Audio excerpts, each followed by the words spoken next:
Legal. Então vai lá, pessoal, último pedacinho só para a gente terminar aqui. Eu queria só, isso aqui tudo vai estar de novo. Na verdade, essa aqui é a aula da semana que vem, está bem em detalhe, mas eu só vou dar um overview para vocês.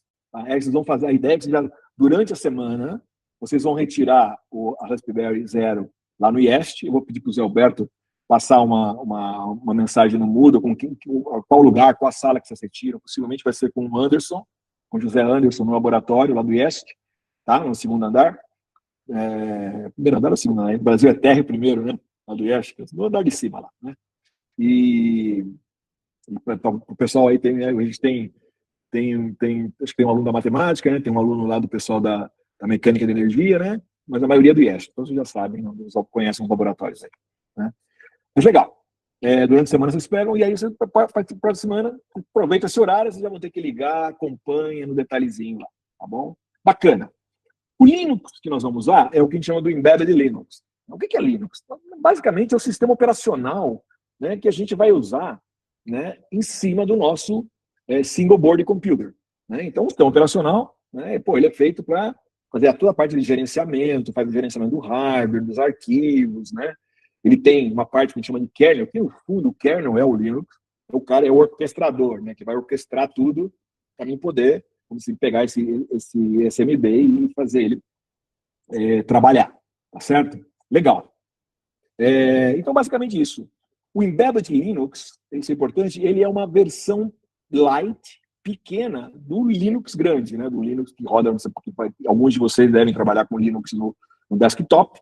Basicamente é a mesma coisa, só que ele vai ter uma versão mais reduzida. Ela é open source, customizada. Basicamente é o Linux, né? Que usa nesses dispositivos pequenos. Pois não, Guilherme? Professor, o pessoal deixou dúvida no chat aí, perguntando de distro recomendada. Peraí, deixa eu ver aqui. Obrigado.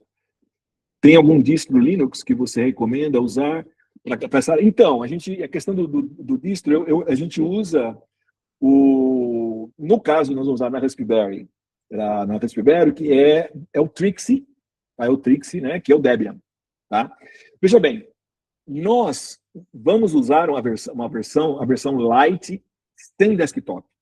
Não é o Linux, porque mesmo no Raspberry, a versão Debian, né, o Trixie, você tem normal, você usa como Ubuntu e tudo, você tem a desktop. Na Raspberry 5, beleza, se quem quiser usar a desktop, mas como a ideia nossa aqui é usar os dispositivos para controlar coisas no mundo, né, no mundo do embarcado, todo o foco do nosso curso, laboratórios, nós vamos usar terminal e vamos usar SSH. Eu vou fazer o quê?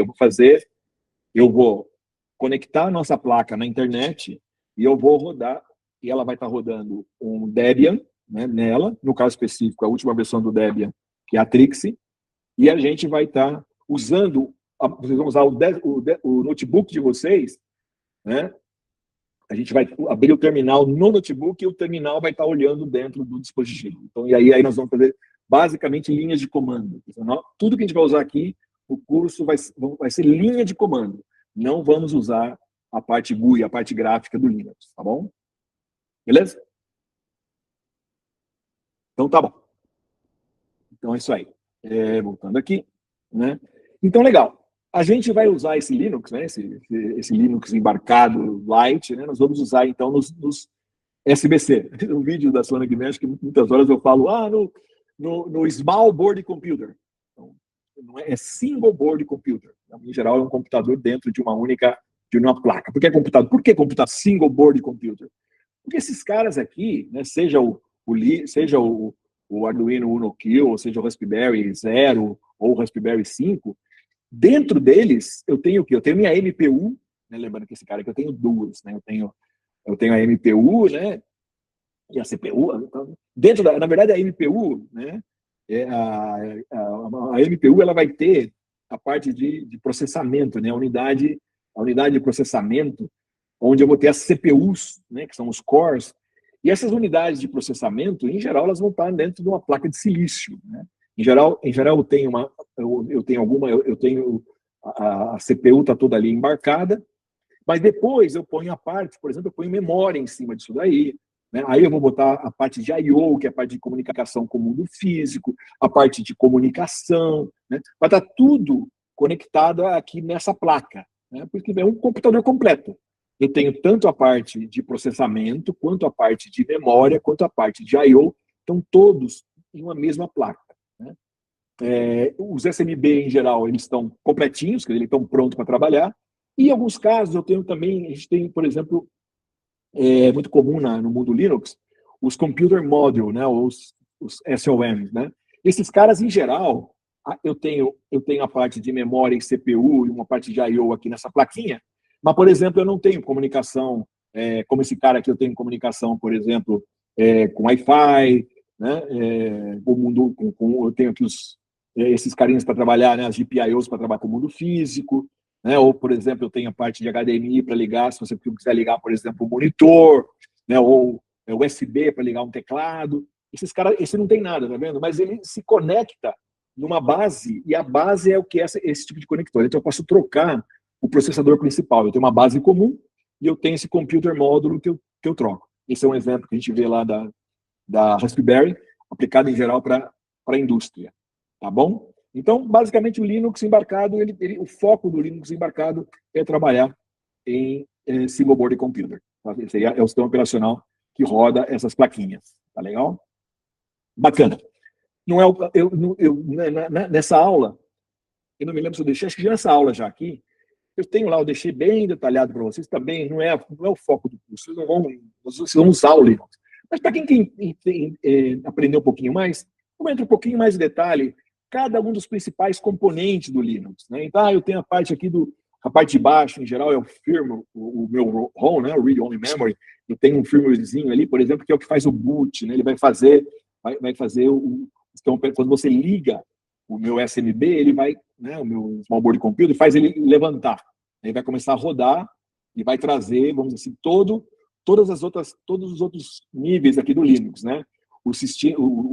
O kernel, que é o próprio Linux em si, o device tree, por exemplo, que é como é que eu faço para conectar com vídeo, como é que eu faço para conectar com Wi-Fi, com memória, papapá, né? A parte de arquivos, né? Que vai toda a parte de arquivos interna. Tudo isso aqui já está lá no Linux. Quando você vai instalar o Linux na placa, isso já vem tudo pronto. Basicamente, depois você já tem, nós vamos usar uma versão pronta, certo? E aí você vai lá e vai customizar, acertar alguma coisa para você, tá certo? De novo, nós vamos usar o Linux aqui, o curso não é um curso sobre o Linux, é o uso do Linux em sistema embarcado, tá bom? Legal. E aí, nós vamos usar, a primeira das placas que nós vamos utilizar é a Raspberry Zero, aquela que eu comentei com vocês aqui, né? Essa plaquinha, vocês vão ter uma câmera, vocês vão receber a plaquinha dentro de uma caixinha com uma câmerazinha aqui, né? Legal. Cara, o que eu tenho aqui? Né? Eu tenho aqui a minha MPU, tá vendo? Tá nessa parte aqui, tá? Que é uma Broadcom. Tá? A Broadcom é o fabricante do silício, tá? Então, a Raspberry, que é quem faz essa placona, a fábrica chama Raspberry, né? Raspberry Foundation, ela compra da Broadcom esse silício aqui. O que a Broadcom faz? Né? Esse cara a gente chama de SoC, né? System on Chip. Ela vem aqui, ó, imagina, aqui eu estou vendo isso aqui eu estou vendo o Raspberry, né? A placona. Então, isso aqui quem monta é a Raspberry, ela vem e compra essa parte de cima, esse quadradinho aqui, ó, ela compra isso aqui da Broadcom. A Broadcom vem aqui e coloca aqui a CPU, tá certo? Ela põe a CPU aqui e ela põe a memória aqui, tá? Uma em cima da outra. Tá? Então, a CPU aqui é uma CPU quad-core, tá? A53, ARM, isso é complicado, espera aí. ARM, Broadcom, Raspberry. A ARM é o que desenvolve a CPU, a Central Única de Processamento. Essa é a ARM. Na verdade, ela não fabrica nada. A ARM não fabrica o silício. O que a ARM faz, ela licencia para a Broadcom a CPU. E a Broadcom vai lá e coloca a CPU dentro desse silício aqui. Encapsula ele nesse SoC, né? nesse SoC aqui. E isso daí, então, é vendido para a Raspberry, que monta isso aí dentro, monta na plaquinha da Raspberry 02W, que é esse cara, que é esse carinha aqui, tá bom? Pessoal, isso não é tão importante, mas só para vocês terem uma ideia, tá? Algumas coisas importantes. Então, como eu comentei, aqui você tem o SOC, tá certo? Que é feito da Broadcom, tá certo? Que é o SIP aqui.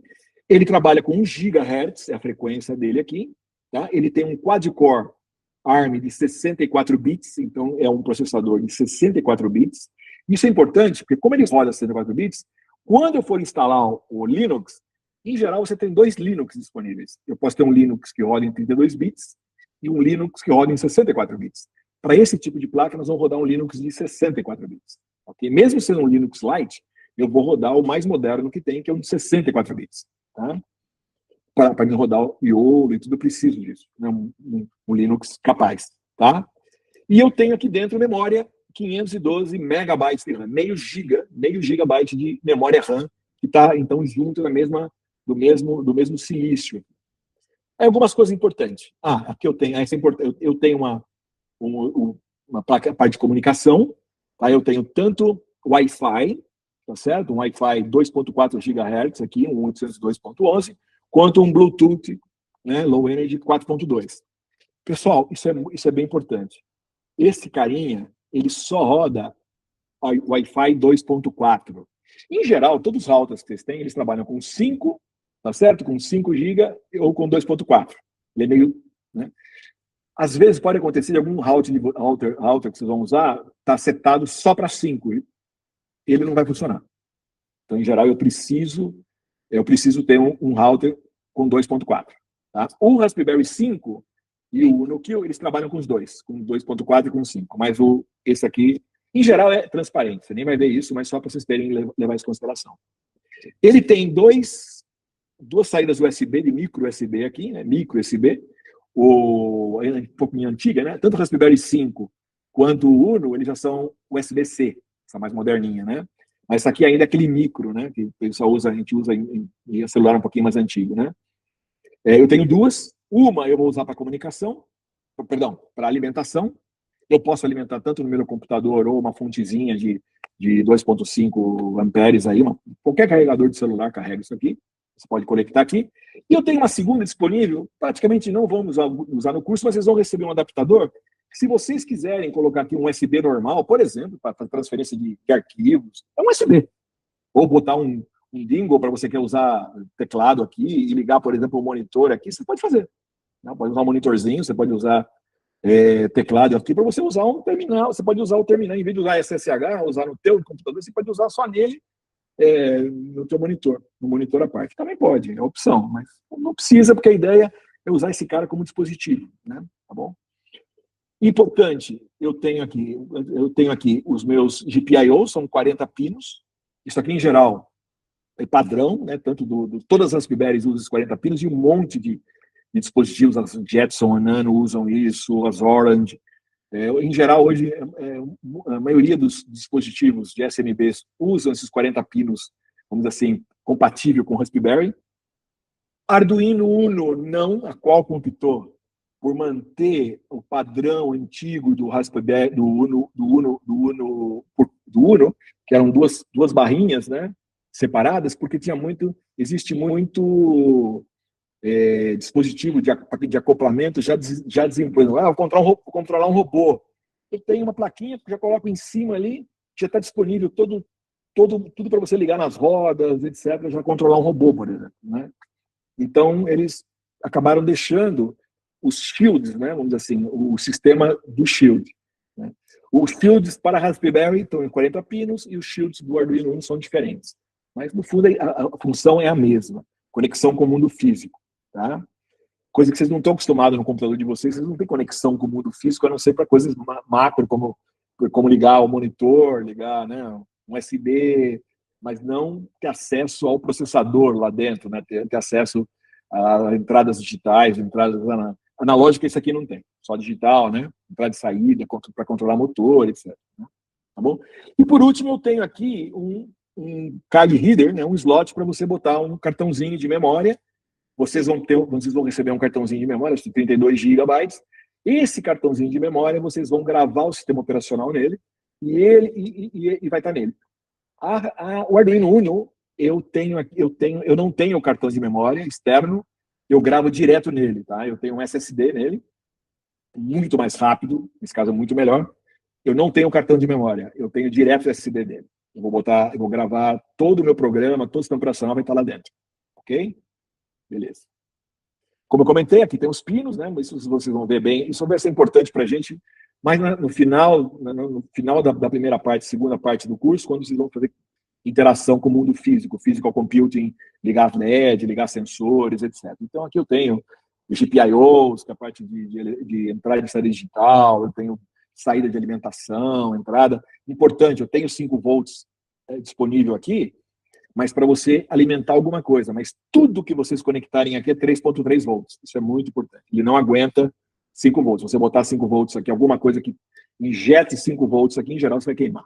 Vou ter que botar um divisorzinho de tensão, etc. Mas tranquilos. Os sensores que a gente vai usar, tudo já são de 3.3, é só para vocês terem isso em consideração. Tá bom? A primeira coisa que vocês vão fazer a semana que vem vai ser pegar o cartão, vocês vão baixar um programinha da Raspberry. Vocês podem usar o que vocês quiserem. Eu sugiro o da própria Raspberry, nesse caso específico aqui, né? Que ela já disponibiliza uma aplicaçãozinha que já vai te trazer, por exemplo, a versão, para escolher a versão Linux que você quiser. O material está feito e é o que eu sugiro. Professor, eu queria trabalhar com Linux, mesmo no pequeno, eu quero trabalhar com Linux completo, com desktop. Pronto, a minha sugestão é, vou vir aqui, vou usar a versão Lite, sem desktop, de 64 bits. Eu quero usar a completa. Você decide, mas então você vai vir aqui, vai selecionar do Raspberry, vai selecionar a Lite, tá certo? Vai definir o nome que você vai dar, é importante você escolher um nome, por exemplo, RASP2, meu RASP2 Rovai, né? RASP2 da Rovai. Dê um nome para ela, um nome para a minha plaquinha, né? O Arduino Uno, acho que ele não deixa, ele vai ser Arduino, primeiro ele vai ser Arduino, o username vai ser sempre Arduino, e depois Uno Kill Rovai, né? Esse aqui não, esse aqui vai ser, você pode botar, em geral eu ponho para mim, MJ Rovai, é o meu username, aí eu uso o nome do dispositivo, por exemplo, Uno Kill, aqui Arduino W2, tal, e um password, eu defino um password. Então, aí vocês guardem isso daqui, e o que vai acontecer? Ele vai gravar na aula que está gravada na aula da semana que vem, eu entro, mostro para vocês direitinho, mas aqui também é muito facinho isso aí. Entrou, seguiu o receita de bolo. Pessoal, alguns no vídeo da semana que vem, a hora que chega no vídeo, está mostrando essa interface aqui, no final do ano ela mudou, era diferente, um pouco, só a cor era diferente, era mais vermelha, e a sequência era um pouquinho diferente, mas isso não importa. Vocês vão puxando aqui, vai pegar a última versão e vai entrar o novo. Tá? Vocês podem ligar isso aqui num carregador, vocês não vão receber nenhum carregador, vocês teriam que ligar um carregador de vocês aí, por exemplo, um carregador de 5 volts, 2,5 amperes, tá? Ou pegar um cabinho e ligar no teu computador, tá? No USB do teu computador, funciona bem. Eu, em geral, uso isso, tá? Ele aguenta tranquilo, porque os USBs, em geral, são para 2,5 amperes. Então, para a primeira parte do curso, eu não preciso me preocupar, eu conecto direto no meu computador. Se você fazer um projeto, você vai fazer isso daí rodando à parte, você vai ter que colocar uma bateria, né, uma bateria de 5 volts, por exemplo, um power bank, sabe esse power bankzinho que você usa para carregar, para manter o teu celular, né? Carregar por esse power bank, por exemplo, funciona legal para você usar em projeto para funcionar funciona bastante, vai funcionar horas ou dias aí, né? Se vocês quiserem usar um power bank aí, porque a ideia você vai estar todo como nós vamos usar SSH, quer dizer, eu vou trabalhar remotamente, eu posso deixar ele totalmente isolado do meu computador ou ligado no meu computador, mas na verdade, quando ele estiver ligado no meu computador, eu só vou estar alimentando ele. Eu não preciso, eu não vou passar dados pelo USB aqui, entendeu? Eu poderia, mas eu não vou. Eu vou fazer tudo via SSH. E para isso, a hora que eu definir o Wi-Fi aqui da minha plaquinha, ele tem que ser o mesmo Wi-Fi do meu computador. Quer dizer, os dois têm que estar na mesma rede. Tá? Então, os dois vão ter que estar na mesma rede para eles conversarem remotamente. Tá bom? O Arduino Uno tem uma maneira... Existe um aplicativo Android que a gente já baixa no computador e eu consigo trabalhar conversando por aqui. Né? Existe também no Raspberry, mas eu nunca utilizei. Então, eu sempre utilizo por Wi-Fi mesmo, mas SSH que é o mais comum. Tá legal? Então, como eu comentei, no SSH, eu entro, por exemplo, vou abrir um terminal, né, no meu computador, tá certo? Uma vez que eu tenho o meu Raspberry, eu instalei o sistema operacional nele, o Linux, e liguei, ele sobe e está lá, só que ele é headless, né? Eu não tenho acesso a ele. No meu terminal, eu venho e escrevo, por exemplo, eu vou escrever aqui, ó, SSH MJ Rovai, né, aqui, ó, SSH MJ Rovai, @rasp0, o nome que eu dei, ponto local. Em geral, ele vai procurar na tua rede, né, ele vai olhar na tua rede, qual é o computador que tem aquele nome. Ou, se você, em geral, na primeira vez você não sabe, quando você liga, o teu router vai designar um endereço de IP para ele, né? Uma vez que você sabe o endereço de IP, eu poderia colocar, por exemplo, mjrovai, @192, que eu já sei que esse aqui é IP. A primeira vez que eu ligo, o que eu gosto de fazer eu ponho o meu username, o SSH, o meu username, o nome que eu dei para o meu dispositivo, ponto local. Ele procura, acha, eu entro com ele, vai pedir o meu password, eu entro com o password, eu chego aqui. Se vocês olharem aí, ó, a primeira coisa que eu faço, eu dou um comando, hostname -i, né? Aí ele vai me dizer qual é o meu IP address. Opa, uma vez que eu sei o IP address, as próximas vezes eu posso vir aqui e já entrar direto com o meu IP address aqui. O gosto do freguês. Pode usar um ou outro aí. Tá certo? Bacana? Para o Windows, eu uso o terminal no Mac, né? E é comum para o Mac e para o Linux. Para quem usa o Windows, vocês têm terminal também, né? Ou tem Command Prompt, né? Tem Puff, sei lá, tem uns outros nomes, mas hoje em dia acho que é comum, né? Não vale a pena, é importante que vocês procurem saber para usar o terminal, que nós vamos usar muito terminal, né? Que esse carinha aqui, e nós vamos trabalhar com linhas de comando, tá bom? Interface gráfica não é o foco do curso aqui, tá bom? Porque, de novo, nós vamos usar. Legal. E aí, gente, uma vez que vocês vão ver lá, vai estar bonitinho, eu vou explicar bem detalhado como acabar aqui. Vocês vão fazer comando do tipo sudo apt upgrade, para primeira vez que vocês ligar, para deixar ele todo atualizado. Vocês têm comandos como htop, por exemplo, que vai mostrar o que está rodando lá dentro. Isso é muito importante como headless, para a gente ver os processadores funcionando, quanto de memória ele vai utilizar. Em geral, a gente abre quando a gente estiver trabalhando, a gente abre um terminalzinho à parte e deixa o htop funcionando lá, tá bom? Essa versão nova do Trixie, ele já vai disponibilizar para vocês, se eu não me engano, 400 ou 500 kilobytes de memória swap, quer dizer, ele vai deixar uma disponível.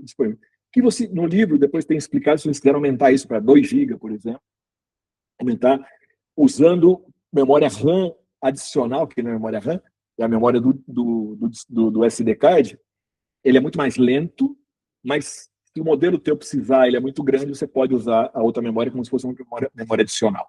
É o swap memory que a gente chama. Tá bom? E aí eu quero que vocês treinem, no primeiro laboratório vocês vão treinar alguns comandinhos do tipo PWD, aonde que eu estou dentro do meu sisteminha de diretórios, mkdir para criar um diretório novo, cd para change directory, para você mudar de uma posição para outra. Tá bom? Aqui vai estar um exemplo para vocês usarem a câmera, tirar uma foto da câmera. Aí, uma vez que você tirou uma foto, você tirar uma foto com ele vai gravar onde a foto? Dentro do Raspberry. Mas como é que eu leio o que está dentro do Raspberry? Ou eu vou ter que usar o SD card, ou vou usar o USB para tirar, ou eu uso, por exemplo, transferência por FTP. Aí tem um programinha lá, o FileZilla, que é muito legal. Eu olho o meu computador, olho o Raspberry e consigo transferir arquivos entre eles. Pessoal, na aula vai estar bem explicado isso e no livro também está bem explicado. Isso aqui é só cenas do próximo capítulo. Tá? Aí, só para a gente lembrar, por exemplo, a hora que vocês desligam, cuidado. Eu estou rodando o sistema operacional. É igual ao computador de vocês. Em geral, o computador, ele tem bateria, certo? Então, você desliga da tomada, a bateria está ligada. Para desligar o computador, eu vou lá e ligo para desligar. Aqui é a mesma coisa. Não tirem da tomada o Raspberry. Eu venho aqui e escrevo, dou um comando, sudo, shutdown, agora. Aí ele vai e desliga. Então ele vai tirar as coisas, vai limpar, vai arrumar e desliga. E aí você desliga da força. No meu tempo é desligar da força, desligar da tomada. Tá bom? E aí a gente vai usar muito esse comando sudo apt install para botar novos paquetes no sistema. Quando eu estiver dentro de um ambiente, eu vou usar pip. Nós vamos ver isso a partir da próxima aula. Tá? Isso é só para lembrar que o material, o livro, as aulas, né, vocês vão achar tanto os livros quanto o curso, ademais, vocês vão encontrar aqui. Gente, em cima da hora. Pessoal, alguma dúvida? Deu para entender o geral? De novo, tudo isso vai ficar gravado, tudo isso vai estar disponível para vocês revisarem, vocês vão ter um quiz para vocês fazerem essa semana não tem laboratório, mas vocês vão, durante a semana, buscar o Raspberry lá no laboratório, e depois eu acho que vocês têm lá, se eu não me engano, acho que o dia 20 eu deixei para vocês entregarem o primeiro laboratório, que é isso aqui, que basicamente nós vimos hoje, instalar o sistema operacional, fazer uns comandinhos, tirar uma fotinho, e aí fazer um pouquinho lá um pouquinho a mais disso daqui, a gente vai usar o Python, como é que eu uso o Python, como é que eu uso um Jupyter Notebook. Na minha máquina, olhando, tá super fácil com o Jupyter Notebook, aí em vez de usar terminal, eu uso o Jupyter Notebook, programo, olho o que está dentro, aí eu vejo imagem. Maravilhoso. Não esquecer que vocês estão usando a plaquinha. Vão pensar que trabalhando no computador, você está trabalhando na plaquinha. Tá bom, moçada? Espero que vocês gostaram do que vocês vão ver no curso, que tenham gana aí, porque acho que vocês vão ver muita coisa aqui, coisas do Frontier, coisa que está... Vocês vão ver em revista especializada. Nós tivemos a última edição do I3E Spectrum, saiu um artigo sobre o Small AI, eles me entrevistaram, eu tenho uma entrevista minha, fotos do professor Alberto, os projetos da Unifei. A Unifei saiu na Spectrum, vai sair daqui a 2 meses, uma edição especial de 4 páginas da I3E Spectrum, onde nós estamos escrevendo o professor Marcos Zanaro, de Trieste, o professor VJ de Harvard e do ETH de Zurich, e eu. Nós estamos fazendo um artigo sobre TNML, Edge AI, Generative AI, etc. na borda. Tá bom? Prazer estar com vocês. Espero que vocês gostem do curso. Acho que a gente vai se ver, obviamente, ao vivo algumas vezes durante o curso, mas de novo vocês vão me ver muito gravado. E 100% do tempo eu estou disponível para vocês por e-mail, depois a gente pode montar um grupo de WhatsApp se vocês quiserem. E fica assim, se alguém quiser, vocês conversem aí, a gente pega algum representante aí, a gente faz um grupinho e vê como é que a gente faz. Tá bom? Boa sexta-feira para vocês, bom final de semana e até a próxima semana. Na segunda, acho que a gente manda pelo Moodle ou pelo CGA as instruções para vocês para buscar o Raspberry, tá bom? Abração.